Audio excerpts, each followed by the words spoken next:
Hey guys, I cannot wait to show you the laundry room space at our flip house. Let's check it out.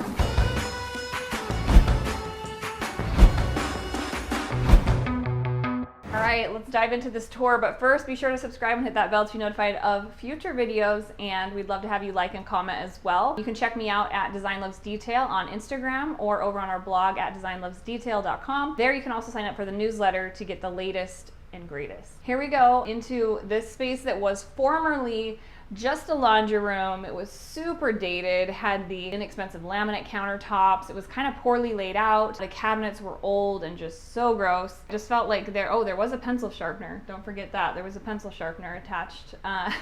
There was a sink, but it was just kind of gross and old. Everything was old. So I thought that we could use the space better here and go ahead and make it kind of a pantry slash laundry room. Actually, my home that I built, we did kind of a combo laundry room pantry, and then also in the one that we live in now that we flipped. You can check that one out as well here on the YouTube channel. And that was actually has worked out really well for us to have that pantry space right there with the laundry room. We used every last inch of that space and tried to do the same here. So I'm gonna kind of show you what I did. First of all, these cabinets are really fun. Thanks to Prestige Woodworks for making my dreams happen again. They are fantastic to work with. If you guys are in the Southern Utah area and need cabinets. This is Sherwin-Williams Gray Clouds, and I love this color because it's kind of got a little bit of a blue undertone, but it's neutral still a neutral, but doesn't feel boring. And we went with the matte black hardware, just a really simple pull. I can link those for you guys in the description. All the product links are always in our video descriptions if you're ever looking for something, as well as over on our blog. This is a quartz countertop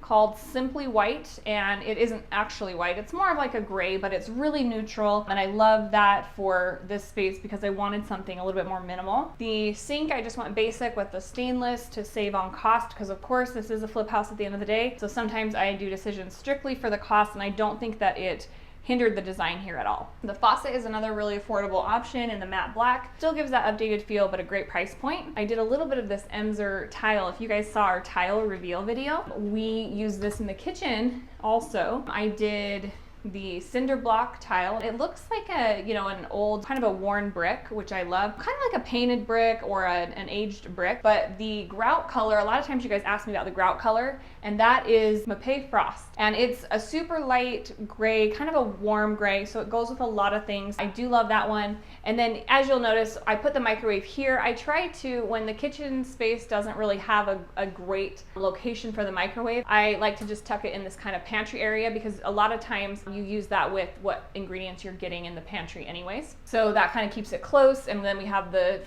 sink handy. This is just around the corner from the kitchen. I'll show you guys when we do the kitchen tour kind of how close this is. It's just really right there. The open shelves give us just a little bit of that wood accent, which warms up the space, extra storage above. And then we have this amazing cabinet, which is really like the real core of the pantry. So we're gonna open this up. The space in here is amazing, as you can see, because we went all the way to the ceiling. Just that floor to ceiling space is something that is great to utilize. And of course, before we didn't have that. I also love that this is completely closed storage, so you don't have to keep this space really tidy, but you can fit a lot of stuff in here. So I think that this will be a great asset to the buyer to have all that extra space. And then this area is more the laundry room side. So of course we have the washer dryer. We got new ones in here. We need to get this tucked in a little bit. We're just waiting on a part, so this isn't quite flush, but you get the idea. Definitely looks way nicer than it used to. And then I did this countertop, which is a little bit higher than I wanted, but we didn't want to have to move the electrical, so it's just above that. But I think it's still a great space to use for, storage or for folding, if you need a surface for folding. Most people are taller than me, so they're probably more up here. It's just I'm 5'2", so it's a little ways. I love when I'm styling a laundry space to actually put in some folded fresh white towels. It's kind of that look of a clean house, feels orderly. It's one of those almost like a psychological thing where you want them to feel like, oh, in this house, the laundry's all done and folded, even though, in most houses, it's not always the case. So I also bring in a pop of green and a pop of wood tone.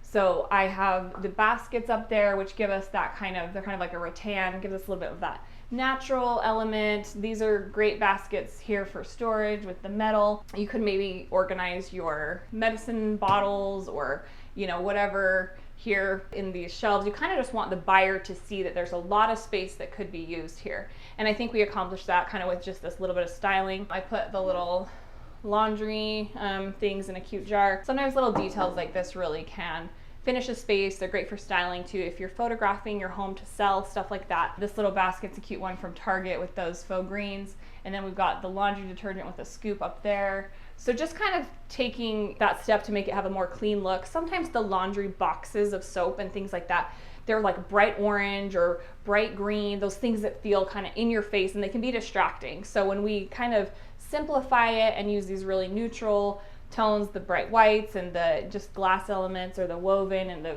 pops of greenery, it just feels really fresh and airy to bring even that same kind of resort type of feel that I've been aiming for with this house. Because like I said, our buyer for this house is likely somebody looking for a second home. So we kind of want it to feel like, hey, even in the laundry room, you're on vacation.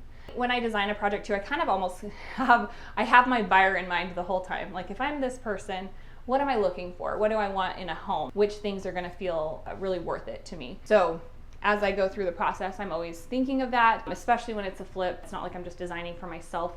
Formerly, it would be for a client. I'd be thinking, you know, how's my client gonna live in this space? But in this case, it's sort of a, you know, an ambiguous buyer, but we want to be really appealing to as many different options as we can. If you guys remember, the floor in here is such a cool one. This is another Emser tile with just that little bit of pattern.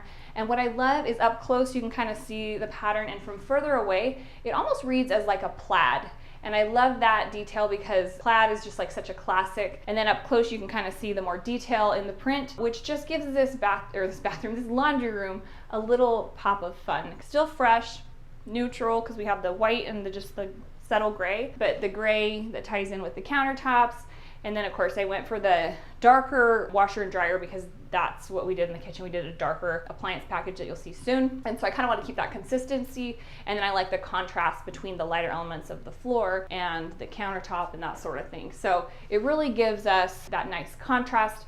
And then we have the warmth of the wood in the floating shelves to really kind of finish the space. And then this door goes out to the garage. Again, look how close we cut it. Oh, this one needs its handle replaced. We haven't hit that one yet, but look at that.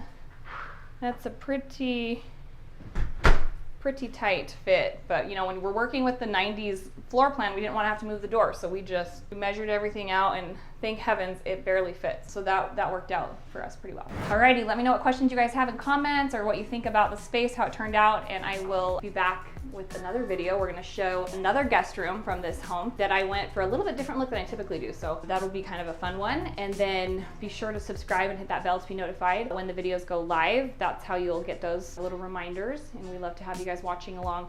Give us a like when you have a second. We've got lots of projects too. If you guys want to go back and kind of see how this one started, you can watch that whole video of the flip house tour and Ben's reaction, because when we bought this house, he hadn't seen it. So he got a little surprised when it was really gross inside. Good times. We'll see you next time, and thank you guys for watching.